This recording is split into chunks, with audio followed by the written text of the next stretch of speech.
الحمدللہ وکفا وسلام علی عبادہ الذین اصطفیٰ اما بعد اعوذ باللہ من الشیطان الرجیم بسم اللہ الرحمن الرحیم من عمل صالحا من ذکر او انثی فلنحیینہ حیاۃ طیبہ۔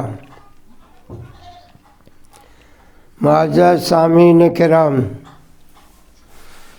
اس آیت کے اندر یہ بتایا گیا ہے کہ جو بھی کام اچھا کام کرے گا، چاہے مرد کرے چاہے عورت کرے، ہم اس کو پاکیزہ زندگی دیں گے۔ اور اس میں لام تاکید کا فَلَنُحْيِيَنَّهُ، تو لام بھی تاکید کا ہے اور نون بھی تاکید کا ہے۔ اس کا ترجمہ ہوا ضرور بالضرور ہم اس کو حیات طیبہ دیں گے۔ تو ایک ہوتا ہے حیات طیبہ ہونے کا وعدہ ہونا، اور اس میں ڈبل تاکید کے ساتھ اللہ نے حیات طیبہ دینے کا اس میں وعدہ کیا ہے۔ اللہ پاک ہر کام کو کرتا ہے، فاعل حقیقی اللہ ہے۔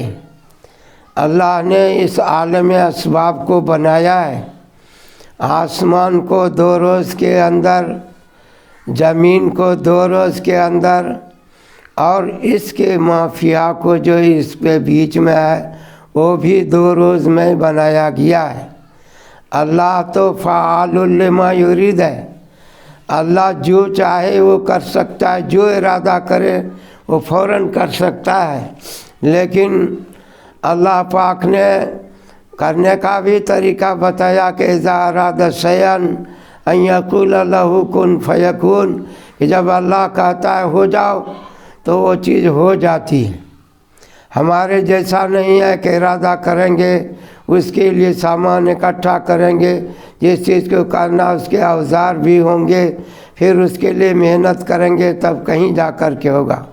لیکن یہ دنیا کے اندر کو اس کو عالم اسباب بنایا ہے، اسباب سے جوڑا ہے، کرتا تو وہی ہے۔ تو اس دنیا کے اندر روشنی اللہ کا ہے، زمین اور آسمان کا نور اللہ کا ہے، لیکن واسطہ ہے سورج کا، کہ سورج کے ذریعے ہم دیکھ رہے ہیں دنیا کے اندر نور کو، روشنی کو۔ اسی طرح چاند سے دیکھتے ہیں ہم روشنی کو، اسی طرح ستاروں سے دیکھتے ہیں روشنی کو۔ تو اللہ تعالیٰ نے بندے پر اتنا انعام کیا ہے، اتنا انعام کیا ہے کہ وَإِن تَعُدُّوا نِعْمَتَ اللَّهِ لَا تُحْصُوهَا، کہ ان نعمتوں کو گنو تو تم گن نہیں سکتے ہو۔ اس کے باوجود اللہ نے حکم دیا ادعونی استجب لکم، مجھ سے مانگو میں پورا کروں گا، میں دوں گا۔ تو ایک طرف وہ چیزیں جو آپ چاہتے ہیں وہ مانگنے کے لیے بتا دیا، راستہ کھول دیا، اور پہلے اس چیز کو بتایا کہ جتنی نعمتیں تم کو دی ہیں اس کو تم گن نہیں سکتے ہو۔ اللہ کی نعمت ہے اللہ نے آنکھ دیا، اگر یہ آنکھ نہ دیا رہتا تو ہم اندھے ہوتے، نابینا ہوتے، اور دنیا کی کسی چیز کو ہم آنکھ سے نہیں دیکھ پاتے۔ تو اللہ نے یہ آنکھ کی بہت بڑی نعمت دی ہے۔ اس کا قدر جب ہوتا ہے جب آنکھیں چلی جاتی ہے، آنکھیں کمزور ہو جاتی ہے، نظر نہیں آتی ہے، تو اس آنکھ کا قدر معلوم ہوتا ہے۔ اس آنکھ کی حفاظت کے لیے جو ہے سرمے کا استعمال وہ سنت قرار دیا گیا ہے۔ تو سنت سمجھ کے رات کو سونے سے پہلے سرما لگانا سنت ہے، اس کے ذریعے حفاظت اللہ کا طریقہ ہے۔ لیکن آپ صلی اللہ علیہ وسلم نے کا یہ طریقہ سنت بتا دیا گیا۔ اسی طرح صبح کو بھی آنکھ میں سرما لگانا چاہیے۔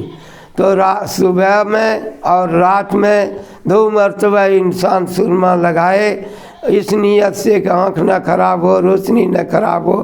یہ تو دنیا داری ہے، لیکن اگر نبی صلی اللہ علیہ وسلم کرتے تھے اس لیے میں کر رہا ہوں، یہ دین ہے، تو اس کو دین سمجھ کے دین کے نیت سے کریں گے تو دنیا کا فائدہ خود بخود ہوگا۔ جو گائے کو خریدے تو اس کا گوبر کے نیت سے خریدے کہ گائے گوبر دے گی تو اس کو اس کا گوٹھا بنائیں گے اور اپلا تھاپیں گے اور اس سے جلانے کام میں آئے گا، یہ تو ہوگا ہی، جب کھائے گا گائے کھائے گی تو گوبر تو ملے گا۔ لیکن انسان خریدتا ہے تو دودھ کی نیت سے خریدتا ہے کہ اس میں دودھ کتنا پیدا میں ملے گا، تو دودھ کی نیت سے گائے کو خریدتے ہیں، گوبر کی نیت سے نہیں خریدتے۔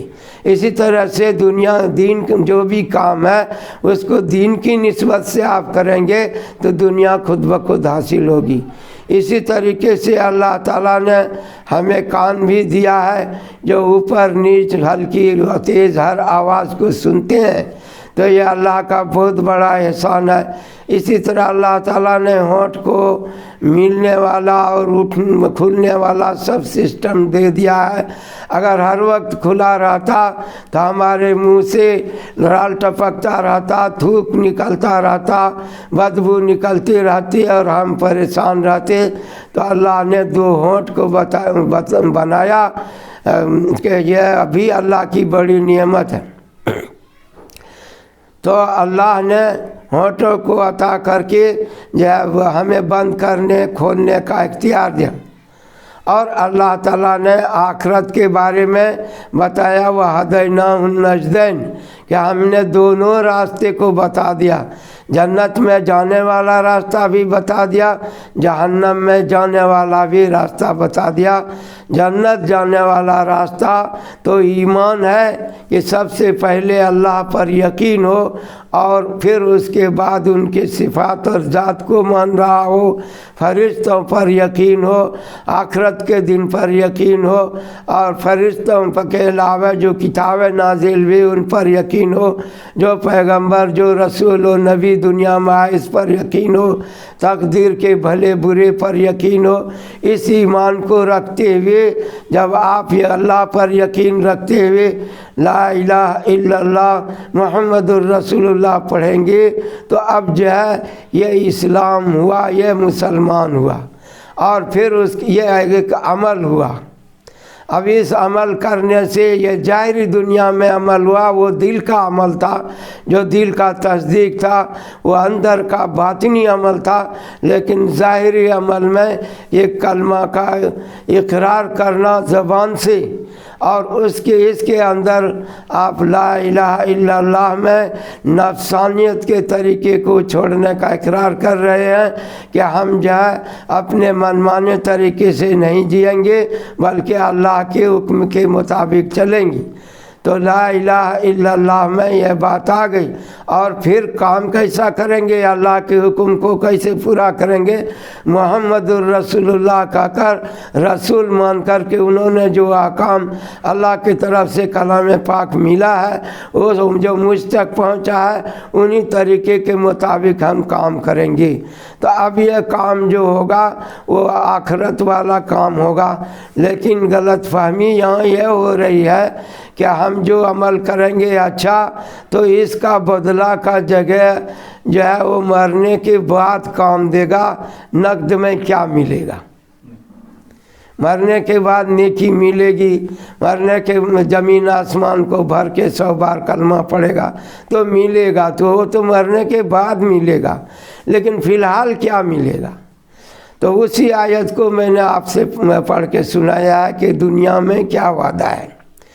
اسی طرح سے جنت ہے، جنت بنی ہوئی چیز ہے، جنت بنا کے رکھا ہے، اور پھر اس کے بعد جب انسان کلام پاک کی تلاوت کرتا ہے تو ایک ایک حرف پر اس کو 10 نیکی ملے گا، اور یہ اس وقت 10 نیکی ملے گا جب بغیر وضو کے پڑھ رہا ہے، اور اگر وضو کر کے کوئی شخص قرآن پاک کی تلاوت کر رہا ہے تو اس میں 25 نیکی عطا کیا جائے گا۔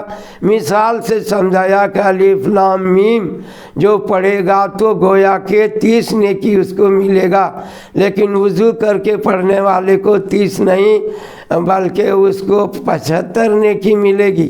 اسی کو اگر کوئی نماز میں پڑھتا ہے، بیٹھ کے پڑھتا ہے، تو 50 نیکی ایک حرف پر ملے گا، اور اگر اس کو کھڑا ہو کر کے نماز میں پڑھتا ہے تو اس کو 100 نیکی اللہ ایک ایک حرف پر دے گا۔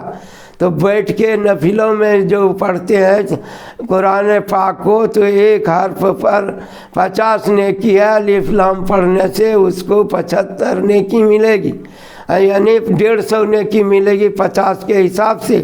اور وہی آدمی کھڑا ہو کر الف لام میم قرآن کا پڑھا ہے نماز میں مثلاً، تو اس پر 300 نیکیاں ملے گی۔ اور پھر اگر وہ جو ہے مسجد میں جماعت سے نماز ادا کر رہا ہے تو اس کو 27 گنا بتائیں گے، اور اگر وہ شہر کی جامع مسجد میں نماز پڑھ رہا ہے تو ایک حرف پر 500 نیکیاں ملے گی، اور اگر اسی حرف کو مسجد اقصیٰ میں کوئی جا کے پڑھے تو 25,000 نیکیاں وہ ایک ایک حرف پر ملے گی۔ الف لام پڑھنے والے کو 75,000 نیکیاں، اور اگر کوئی مسجد نبوی میں پڑھ رہا ہے تو 50,000 نیکی ایک حرف کے پڑھنے پر ملے گا، اور جو ہے اس کو الف لام میم پڑھنے والے کو 1.5 لاکھ نیکی عطا کیا جائے گا۔ اور اگر اسی الف لام میم کو قرآن پاک کا ایسے خانہ کعبہ میں پڑھ رہا ہے تو ایک حرف پر 1 لاکھ نیکیاں ملے گی اس کو۔ تو اس طریقے سے آپ کا ثواب بڑھتا جائے گا۔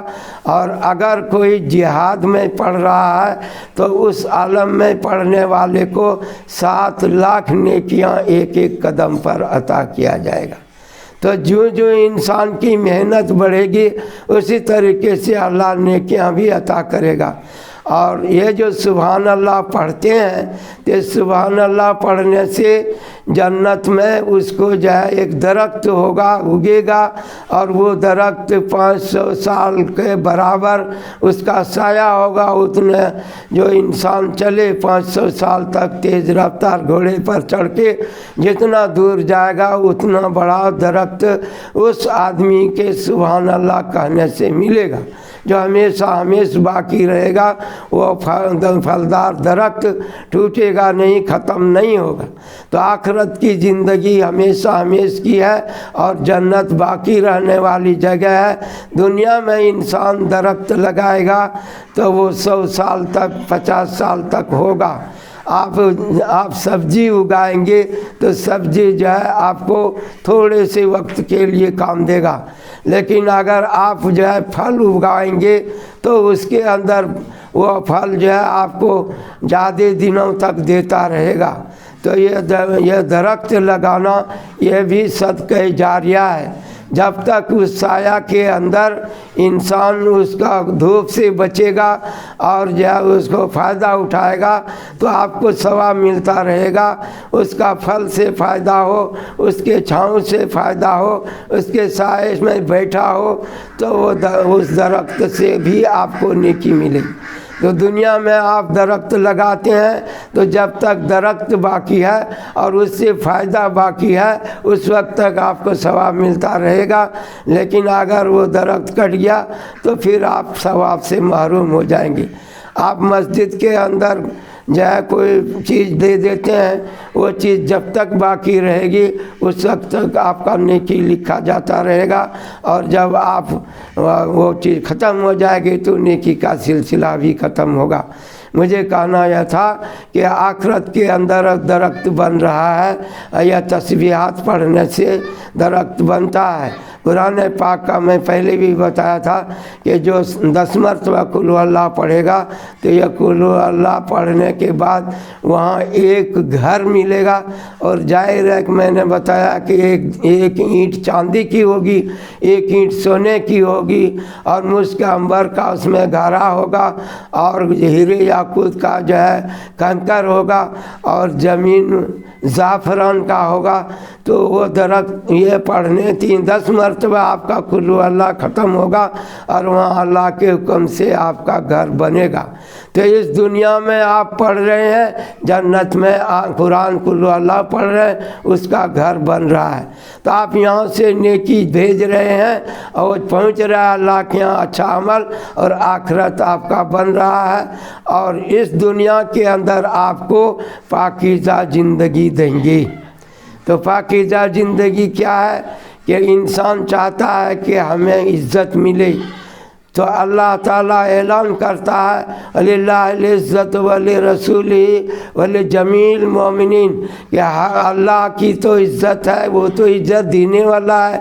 تو عزت من تشاء تذل من تشاء، اس کی صفت ہے کہ جس کو چاہے عزت دے، جس کو چاہے ذلت دے، اور تو کسی کو ملک دیتا ہے، کسی سے ملک چھینتا ہے۔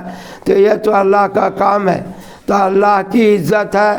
اور رسول پاک صلی اللہ علیہ وسلم کے بارے میں مدینے کے اندر منافق کا کہنا تھا کہ ہم لوگ عزت دار ہیں، ہمارے لیے تاج بن رہا تھا، ہم بادشاہ بن جاتے، ان کے آنے کی وجہ سے ہمیں جو ہے یہ دن دیکھنا پڑا کہ ہم بن نہیں سکے، یہاں کا سرداری نہیں مل سکی، یہاں کی بادشاہت، یہاں کی جو سمجھے حکمرانی نہیں ملی۔ تو یہ ان کی وجہ سے اس دشمنی میں وہ کہتے تھے کہ ہم لوگ عزت دار ہیں، اور آپ صلی اللہ علیہ وسلم نعوذ باللہ انہوں کو کہتے تھے کہ جلیل آدمی کو ہم نکالیں گے۔ تو اللہ نے اعلان کیا کہ للہ العزت ولرسولہ، کہ صرف اللہ کی عزت نہیں، رسول صلی اللہ علیہ وسلم کی بھی عزت ہے، وَلِجَمِيعِ الْمُؤْمِنِينَ، اور دنیا میں جتنے ایمان والے ہیں اللہ نے سب کو عزت بخشا ہے۔ اس لیے کوئی انسان ایمان والے کو جلیل سمجھے گا تو وہ خود جلیل ہے، ایمان تو کی وجہ سے وہ ذلت میں نہیں ہے۔ جب ایمان نہیں تو وہ ذلت کے گڑھے میں پہنچا ہوا، اسفل سافلین میں پہنچا ہوا، لیکن ایمان اگر آ گیا تو وہ ذلت کے گڈھے سے نکل کر کے عزت کے مقام پر پہنچ گیا۔ وہ آپ کو نظر آئے نہیں آئے۔ تو اللہ تعالیٰ عزت عطا فرماتا ہے ایمان کی وجہ سے، اور اعمال جب کرتا ہے تو اس عمل کی وجہ سے اللہ تعالیٰ اس کو محبوب بناتا ہے۔ جیسے مثلاً توبہ ہے، غلط کام ہو گیا اور اس غلط کام کے بعد اس نے توبہ کیا، تو توبہ کرنے کی وجہ سے نہ صرف یہ کہ اللہ نے اس کو معاف کر دیا بلکہ اس کو محبوب بھی مانتا ہے۔ جو آدمی کسی کا بچھڑ جائے، گھر سے چلا جائے، ساتھیوں سے الگ ہو جائے، تو اس کے لیے اعلان کرتے ہیں، اس کے لیے لوگوں کو فکر کرتے ہیں، خود ہی کرتے ہیں، دوسروں کو فکر ڈلاتے ہیں کہ فلاں آدمی لاپتہ ہو گیا، ان کو جو ہے ہم کہیں تلاش کر کے دو، ہم انعام دیں گے۔ تو اگر وہ آدمی واپس آ جاتا ہے تو گھر کے لوگ کتنے خوش ہوتے ہیں کہ بھائی یہ تو لاپتہ ہو گیا تھا، اللہ کا فضل ہمیں مل گیا۔ تو اسی طرح یہ بندہ جب اللہ کی عبادت کو چھوڑ دیتا ہے، اس کی فرما برداری کو چھوڑ دیتا ہے، گویا کہ وہ اچھے لوگوں سے غائب ہو جاتا ہے، لاپتہ ہو جاتا ہے۔ پھر جب وہ استغفار اور توبہ کرتا ہے تو گویا کہ پھر سے وہ اللہ سے جڑ گیا، تو اللہ اس کے توبہ کو قبول کرتا ہے۔ اس لیے یہ توبہ انسان کو برابر کرتے رہنا چاہیے۔ آپ صلی اللہ علیہ وسلم، حالانکہ آپ کا اگلا پچھلا سب گناہ غفر لہ ما تقدم من ذنبک وما تاخر، آئندہ زندگیوں میں جو گناہ ہوا تو گناہ ہونے کا سوال ہی نہیں ہے۔ معصوم نہیں، معصوموں کے سردار ہیں، اور پھر انبیاء نہیں، انبیاء رسولوں کے سردار، خاتم النبیین ہے، سرور کائنات ہے، سارے جہان کے لیے رحمت بنا کے بھیجے ہیں۔ تمہاں گناہ کا کیا تصور ہے؟ لیکن اللہ پاک فرما رہا ہے کہ خدا نے خواستہ اگر گناہ ہوتا بھی تو وہ بھی معاف ہے۔ تو آپ کے اگلے گناہ معاف، پچھلا گناہ معاف، اس کے باوجود استغفار کرنا، اور ایک بار نہیں، ایک مجلس میں 70 بار 100 بار پڑھنا، تو آپ کس چیز کا استغفار کر رہے تھے؟ تو یہ وہ مقامات ہے جو اللہ تعالیٰ دن بدن اس کو ترقی عطا فرماتا ہے، تو مقامات سے توبہ کرتے ہیں۔ وہ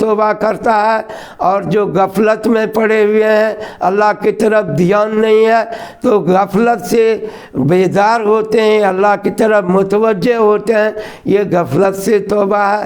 اور اسی طریقے سے کوئی حال طاری ہوتا ہے اچھا کام کرنے کی وجہ سے، تو اس احوال سے توبہ کرتا ہے۔ اور اگر اس کو اللہ پاک کوئی مقام عطا کر دے، چاہے وہ اخیار کا ہو، اوتاد کا ہو، چاہے کتب کا ہو، ابدال کا ہو، غوث کا ہو، مجدد کا ہو، کچھ بھی اس کو مقام مل جائے تو مقام سے بھی توبہ کرتا ہے، مقام قرب ہو جو بھی ہو تو مقام سے توبہ کرتا ہے۔ اور کوئی اس طریقے سے ہر آن انسان ترقی کرتا رہتا ہے، وہ ترقی کا زینہ توبہ ہے اور ابتدا توبہ سے ہے۔ تو معصیت سے اس کے دل پر ایک سیاہ نقطہ لگتا ہے، اور اگر توبہ نہیں کیا تو وہ رفتہ رفتہ انسان کا دل جو ہے وہ پورا سیاہ ہو جاتا ہے۔ کلا بل رانا بل جو ہے بیما کن اس کے اعمال کی بدولت، گناہ کی بدولت جو ہے پورا سیاہ ہو جاتا ہے، جنگ آلود ہو جاتا ہے۔ یہ جو ذکر ہے لکل شیء ثقالۃ ثقالۃ القلوب، ذکر اللہ کہ ہر چیز کے صاف کرنے کا سامان ہوتا ہے، دلوں کو صاف کرنے کا یہ اللہ کا ذکر ہے۔ تو جو غلط کام کرتا ہے اس کا نقصان دنیا میں بھی ہوتا ہے۔ آپ نے دیکھا کہ باغیچہ تھا، پہلے سے دستور تھا کہ ان کے لوگ جو ہے واتو حق ہو یوم حصادی، کہ جس دن کٹنی ہو پھل توڑ رہے ہوں تو اس دن غریبوں کو یاد رکھنا چاہیے، اس کا حق ادا کرنا چاہیے، صدقہ کرنا چاہیے۔ لیکن وہ جن صاحب کا درخت باغیچہ لگا ہوا تھا، ان لوگوں نے دیکھ لیا کہ پھل پک گیا ہے، اور دن میں جائیں گے تو حسب معمول جیسے والد صاحب کے زمانے میں لوگ آیا کرتے تھے تو وہ غریبوں کا سلسلہ لگے گا، ہمیں کسی کو کچھ نہیں دینا ہے، ہم رات کو جائیں گے اور جا کے توڑ کے لے آئیں گے۔ یہ اب تو بدنیتی دل میں پیدا ہوا، کسی کو کچھ دینا نہیں، اور پھر رات کے اندر گئے، اور جب وہاں گئے تو پورا جو ہے اس کا باغیچہ اجڑ گیا، ایک بھی پھل نہیں۔ وہ کہہ رہے ہیں کہ لگتا ہے کہ دوسرے کے باغیچہ میں ہم گئے پہنچے ہیں۔ فاصبحت کا سریم، بالکل ختم۔ تو اب یہاں کیا غلطی ہوئی؟ غلطی یہ ہوئی کہ اپنے چیزوں کو دیکھا تو خوش ہوئی، باغات کو پھلوں کو دیکھ کر کے ماشاء اللہ نہیں کہا کہ اللہ نے چاہا تو ایسا پھل پکڑا ہے اس باغیچے میں، تو ایک تو ماشاء اللہ نہیں کہا، اللہ کا شکریہ ادا نہیں کیا، اور دوسرے غریبوں کے ساتھ ظلم کرنا، اس کو نہیں دینے کی نیت سے رات کا وقت اپنایا، تو یہ گناہوں کی نوست ہوئی۔ تو گناہوں کی وجہ سے دنیا میں مالی پریشانی بھی آتی ہے، اور جو ہے جانی پریشانی بھی ہوتی ہے، اللہ کی طرف سے آزمائش بھی ہوتی ہے۔ کہتے ہیں کہ تم جو گناہ کرتی ہو تو جو مصیبت تمہیں آئی کہ درخت جو ہے تمہارا باغیچہ سے پھل اڑ گیا، ما اصابک من مصیبت فبما کسبت ایدیکم، یہ تو تم نے ویسا کیا اس لیے مصیبت آئے، ویعفو عن کثیر، کہ اکثر گناہ کو تو اللہ معاف کر دیتا ہے۔ تو پتہ چلا کہ دنیا ہی میں اللہ پاک اپنے کرم سے بہت سے گناہوں کو معاف کر دیتا ہے بغیر توبہ کے۔ جیسے وضو کر رہے ہیں، نماز پڑھنے کے لیے کر رہے ہیں، تو انسان کے گناہ بھی بدن سے جھڑتا ہے، ہاتھوں سے نکلتا ہے، چہرے سے، منہ سے، آنکھ سے، کان سے، دماغ سے، بدن سے جو گناہ کیا ہے انجانے میں ہو گیا ہے، اللہ پاک اس کو معاف کر دیتا ہے، اور جو ہے یعفو عن کثیر، اکثریت گناہ اس کی معاف ہو گئے، حتیٰ خرجت نقیا من الذنوب، یہاں تک کہ وہ بالکل پاک صاف ہو کر کے نکل جاتا ہے وضو کر کے۔ بہت سے لوگ ہیں جو وضو کے رہتے ہوئے بھی کبائر کا گناہ بھی اس سے دھلتا ہے، نافرمانی، ماں باپ کی نافرمانی ہو، یا جھوٹ بولنا ہو، غیبت کرنا ہو، چغل خوری ہو، یہ سے گناہ ہے۔ تو اس سے نقصان دنیا کا بھی میں بھی ہوتا ہے، اور آخرت میں تو اس کا عذاب بندھا ہوا ہے۔ جو شخص پیشاب سے چھینٹ سے نہیں بچتا ہے اور جان پاک ناپاکی کا خیال نہیں رکھتا ہے تو قبر میں اس کو عذاب ہونے کا ایک سبب ہے۔ اسی طریقے سے دوسرے کو ایک کا غلطی دوسرے کو، دوسرے کی برائی دوسرے کو سنا کے آپس میں لڑنے کا ماحول بناتا ہے، چغل خوری کرتا ہے، تو یہ اسباب ہے جو ہے قبر میں عذاب ہونے کا۔ لیکن دنیا میں یہ ہے کہ جو چغل خور ہوتا ہے لوگ اس کی عزت اٹھ جاتی ہے، ایسے لوگوں کی سماج میں عزت نہیں ملتی اس کو، تو اللہ کی نظر سے وہ گر جاتا ہے قبر میں، تو بعد کا اس کا عذاب ہے۔ ناپاک آدمی رہے گا تو ناپاکی سے خود بھی دل کے اندر ایک طرح کا کفر لگا رہتا ہے۔ جب انسان غسل کرتا ہے تو اس کے دل میں فرحت آتی ہے اور ایک جو ہے پاکیزگی آتی ہے، عجیب طرح کا اس کو جو ہے خوشی سرور ملتا ہے۔ تو ناپاک رہنے سے دل کے اندر قبض رہتا ہے، اس کے اندر دل بیٹھا ہوا رہتا ہے، اور جب انسان وضو کرتا ہے، غسل کرتا ہے، یہی وجہ ہے کہ جمعہ کے روز غسل کرنا سنت بتایا گیا ہے۔ پاک صاف کپڑے ہوں، غسل کر کے ہوں۔ تو دنیا میں جو غلط کام کرتا ہے اس کا نقصان ہے، اس لیے توبہ کرنے کے لیے مرنے سے پہلے توبہ کر لینا چاہیے۔ توبوا قبل ان تموتوا، مرنے کے وقت تک، جب تک انسان کا گھرے کا وقت نہ ہو جائے اور فرشتے نظر نہ ہونے لگ جائے، اس سے پہلے اگر توبہ کیا ہے تو اتنا ٹائم توبہ کرنے دیا گیا ہے۔ لیکن انسان کو رات میں کسی ٹائم میں بیٹھ کے اپنا محاسبہ کرنا چاہیے کہ ہم سے نیکی کتنا ہوا، برائی کتنی ہوئی، جو گناہ ہوا اس پہ توبہ کرنا چاہیے، اور جو نیکی ہوا اس کا شکریہ اور الحمدللہ کرنا چاہیے۔ اللہ جس بندے کو محبوب بناتا ہے تو اللہ تعالیٰ اپنی مجلس میں اس بندے کی محبوبیت کا اعلان کرتا ہے۔ جو اللہ پاک کو چھپے ہوئے یاد کرتا ہے اللہ اپنے میں یاد کرتا ہے، اور جب وہ مجمع میں یاد کرتا ہے فرشتوں کے مجمع میں اللہ اس بندے کو یاد کرتا ہے، اور جو جب ذکر میں بیٹھتا ہے تو اس کا ساتھی ہوتا ہے۔ تو اللہ تعالیٰ اس کی محبوبیت کو انسان کے دلوں میں اتار دیتا ہے، تو اس لوگوں میں وہ محبوب ہوتا ہے، لوگوں میں عزت اس کو ملتی ہے، اور بغیر کنبا کے اس کو کنبا عطا کرتے ہیں۔ ایلا بستی سے ایک عورت نکلی خلافت راشدہ کے زمانے میں، اور وہ مدینہ پہنچی۔ آپ صلی اللہ علیہ وسلم نے بتایا تھا کہ امن و امان کا زمانہ آئے گا، جو دور کی بستیوں سے آئے گا اور سونا اچھالتا ہوا آئے گا، عورت آئے گی اور کوئی اس کو پوچھنے والا نہیں ہوگا اس عورت کو۔ تو وہ امن کا موقع تھا، امن کا معاشرہ تھا، امن کا زمانہ تھا۔ تو ایک عورت دور دراز سفر کر کے اکیلی آئی، ہاتھ میں سونا اچھالتے ہوئے۔ مکے میں ان سے پوچھا کہ تم جو آئی اتنے دور سے اکیلے سفر کر کے تو کیسا لگا؟ تو کہا مجھے تو ایسا لگا جیسے ایک بھائی کے گھر سے دوسرے مسلمان بھائی کے گھر میں گئی۔ تو ایک گھر سے دوسرے گھر میں عورت کو جانے میں کوئی غم نہیں، بھائی کا گھر ہے، تو ایک بھائی کے گھر سے دوسرے بھائی کے گھر میں کوئی ڈر نہیں ہوتا ہے، اس سے خوشی ہوتی ہے کہ ہم اپنے بھائی کے گھر جا رہے ہیں۔ تو وہ اتنے دور سے سفر کر کے آئے، اور انہوں نے بتایا کہ مجھے ایسا لگا جیسے کہ ایک بھائی اپنے دوسرے بھائی کے گھر میں جاتا ہے، تو بھائی کے گھر میں جانے کے ایسا لگا۔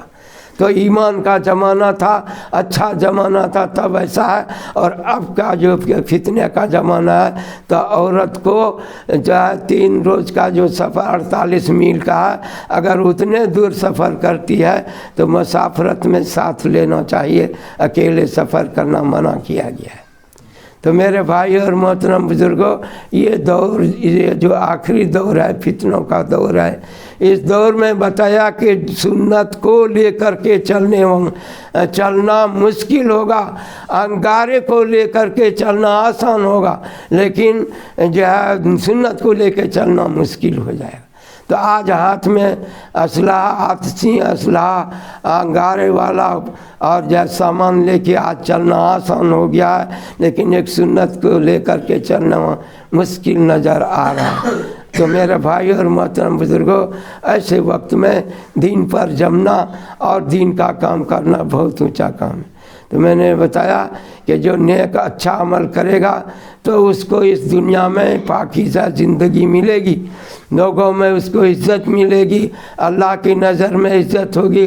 رسول پاک صلی اللہ علیہ وسلم بھی اس کا اچھا عمل دیکھ کر کے ہفتے میں 2 بار عمل پیش ہوتا ہے، تو اس سے آپ صلی اللہ علیہ وسلم جو اچھا کام کیا خوش ہوتے ہیں۔ اور ہمارا عمل جو ہمارے رشتہ دار گزر چکے ہیں، تو جو آدمی موت ہوتی ہے، موت تو بدن کا ہوتا ہے، روح کو موت نہیں ہوتی ہے، میں پہلے بھی بتا چکا ہوں۔ مرتا بدن ہے، مرتا روح ہے، جب بدن ہی مرتا ہے بدن کو ہی موت ہوتا ہے، روح کو موت نہیں ہے۔ اگر قبرستان میں کوئی جا کر کے السلام علیکم یا علی القبور پڑھے گا تو اللہ پاک اس کی روح کو، چاہے لیجن میں ہو، چاہے وہ جنت میں سفر کر رہا ہو، جنت کا پھل کھا رہا ہو، شہید ہے تو، لیکن اس کو سلام کرنے کے بعد فوراً روح اس کے اندر ڈالا جائے گا اور اس کا جواب وعلیکم السلام وہ کہے گا۔ تو سلام کا جواب دیتا ہے جو اس دنیا سے گزر گیا، اور نیا جو قبر میں جاتا ہے تو ان کے سارے رشتہ دار جو جنتی ہیں وہ آ کے پوچھتے ہیں کہ فلانا آدمی ابھی جو آ گیا اسے تو معلوم ہے کون کون آیا ہے، اور جو نہیں آیا تو اس کے بارے میں پوچھتے ہیں کہ وہ زندہ ہے یا گزر گئے۔ اگر کہتے ہیں زندہ ہے تب تو کوئی بات نہیں، عمل میں ہے، اور اگر کہتے ہیں وہ گزر گئے تو افسوس کرتے ہیں کہ وہ کامیاب نہیں ہوا، ہم لوگوں میں کامیاب والے لوگوں میں نہیں پہنچا، ایسا لگتا ہے کہ اللہ اس کو عذاب میں رکھ دیا ہے۔ تو اس لیے آپ جو ہے بزرگان دین کے قبر کے بارے میں برد اللہ مزاحو کہتے ہیں کہ اس جگہ کو اللہ ٹھنڈی رکھے، تو پتہ چلا کہ آگ کا عذاب قبر میں ہوتا ہے۔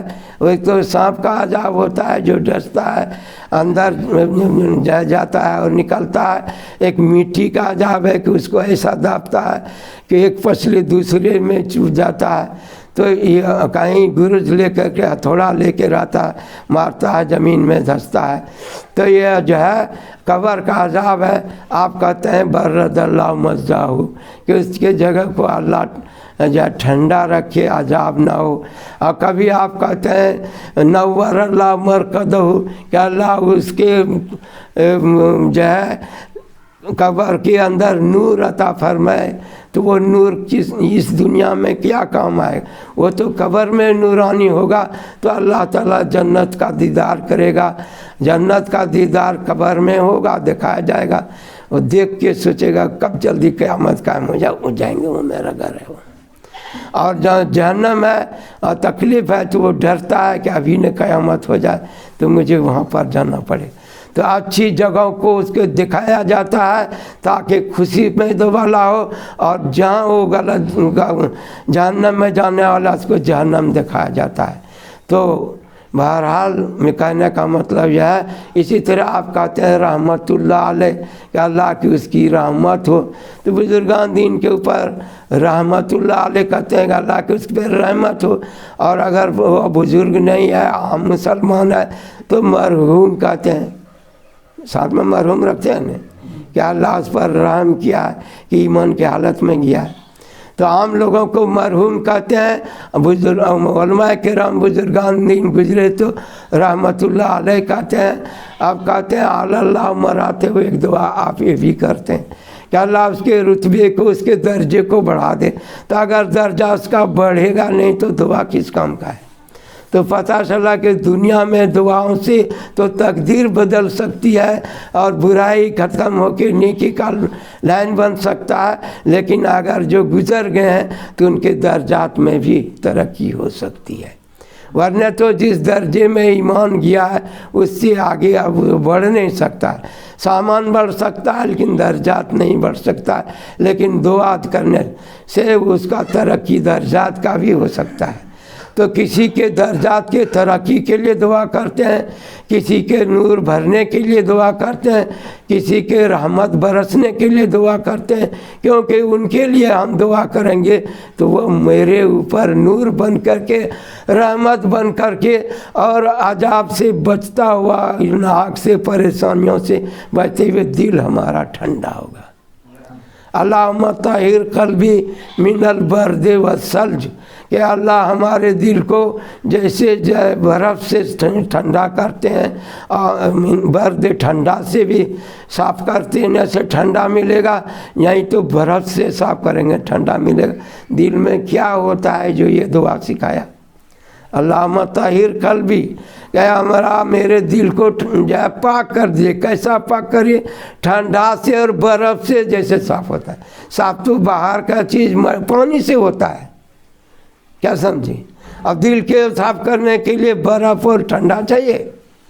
تو پتہ چلا کہ دل کے اندر جو گناہ ہوتا ہے، سیاہ نقطے ہوتے ہیں، پریشانیاں آتی ہیں کہ کہیں مجھے عذاب نہ ہو جائے، کہیں اور کچھ نہ ہو جائے، تو اس لیے ایسا دعا سکھایا کہ آپ کا دل ٹھنڈا رہے۔ کہ دل کا ٹھنڈا کب ہوگا؟ کیا بتایا کہ ہمیں بھی نمازی بنا دیجئے، اور بال بچوں کو، گھروں کے عورتوں کو بھی بچوں کو بھی نمازی بنا دیجئے۔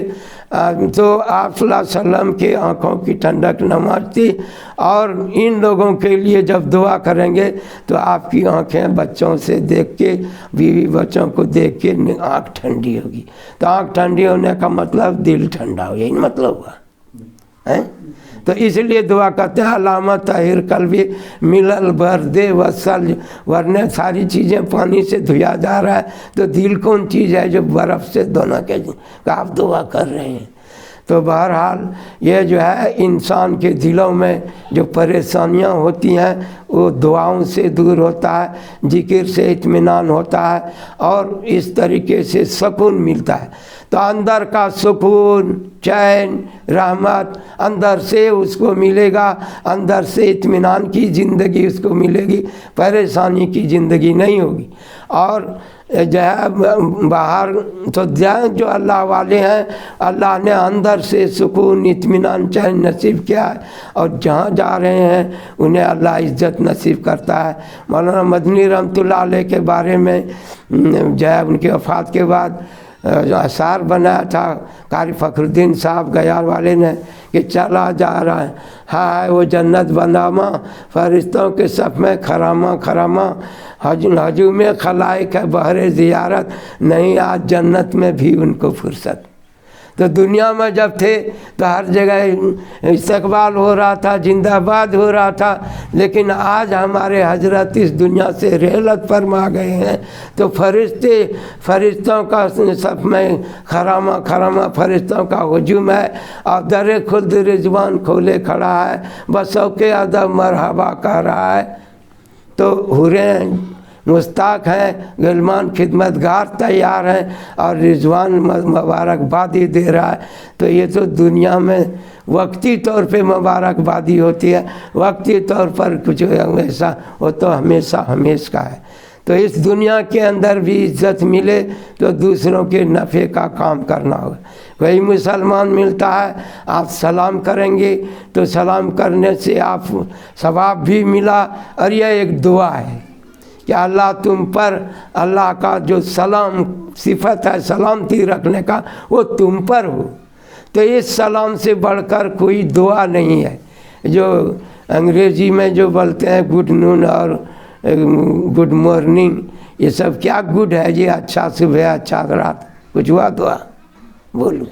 اب یہ کہے سلام، جو اللہ سلامتی رکھ رہا ہے ہمارے جسم کو، عالم کو، کائنات کو، جنت کو، وہ تمہارے پر مہربان ہو جائے، تو کتنا بڑا ہو، کتنی بڑی دعا ہوئی۔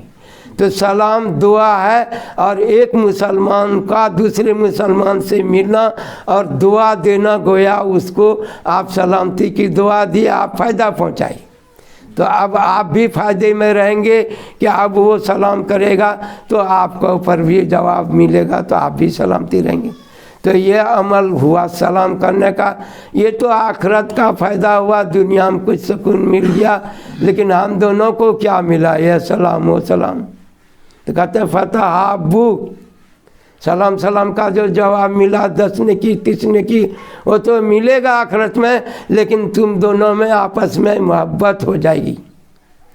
تو افسوس سلام، سلام کا پرچار کرو، خوب پھیلاؤ، کیا ہوگا؟ اس سے تمہیں جو آپس میں محبت کرو گی، تو آپس کی محبت کو تقریر کر کے نفرت ختم کرنے کا نہیں ہوگا۔ تقریر کر کے نفرت ختم ہوگی؟ نہیں ہوگی۔ اس کا عمل بتایا کہ تم آپس میں سلام کا رواج ڈالو، آپس میں محبت ہوگی، اور کہا کہ ہدیہ دو، فتحادو تحابو، کہ تم ایک دوسرے کا کچھ دے کے مدد کرو، تو تمہارا جو ہے سمجھے کہ محبت بڑھے گی۔ تو محبت بڑھانے والا عمل قرآن حدیث میں طریقے میں بتایا گیا ہے، اس لیے جو ہے محبت کے عمل کو بڑھانے کی ضرورت ہے۔ تو ہدیہ دیں گے، ایک دوسرے کی مدد مالی کریں گے تو ہم کامیاب ہوں گے۔ تو اگر ہم چاہتے ہیں کہ ہمیں پاکیزہ زندگی ملے تو ہمیں جو ہے اچھا صالح عمل کرنا ہوگا، اور صالح عمل کرنے والے کے لیے کانت لہم جنات الفردوس نزلا، جنت میں ہو جائے گا۔ عیادت کرنا ہے جو ہے، اب اللہ پاک کہے گا کہ میں بیمار ہو گیا تھا، تم مجھے دیکھنے نہیں آئے، ہمیں بھوک لگی تھی، تم مجھے کھانا نہیں کھلائے۔ یہ اللہ آپ سب کو کھلاتے ہیں، آپ کیسے بھوکے رہتے ہیں؟ کہا کہ ہاں بھوکا آدمی تھا، آپ نے اس کو کھلایا نہیں، اگر تو اس کو کھلاتا تو مجھے پاتا۔ اسی طرح سے وہ بیمار آدمی، میں ان کے پاس اگر تم جاتے تو مجھے تم پاتے۔ تو گویا بیمار بندہ ہو رہا اور اللہ کہہ رہا ہے قیامت میں بیمار ہو گیا تھا تو تم میرے پاس نہیں آیا، کیا سمجھے؟ اور عیادت کے لیے جائے گا، مزاج پرسی کرے گا، اس کی اس وقت کچھ بھی مدد کرے گا تو 70,000 فرشتے اس کے لیے رحمت کی دعا کریں گی۔ تو آپ صلی اللہ علیہ وسلم سے رحمت لینا ہے تو درود شریف پڑھیں گی، لوگوں بزرگان دین کو مانیں گے، عزت کریں گے، اس کے لیے دعا کریں گے تو آپ کو رحمت ملے گی، مال سے مدد کریں گے تو مال ہوگا۔ بہرحال پاکیزہ زندگی، اطمینان کی زندگی، چین سکون کی زندگی، عزت کی زندگی چاہتے ہیں تو اچھا عمل کریں گے، اور اس دنیا میں ملتا ہے، مل رہا ہے اور ملے گا انشاءاللہ۔ اللہ تعالیٰ ہم سب کو پاکیزہ زندگی عطا فرمائے۔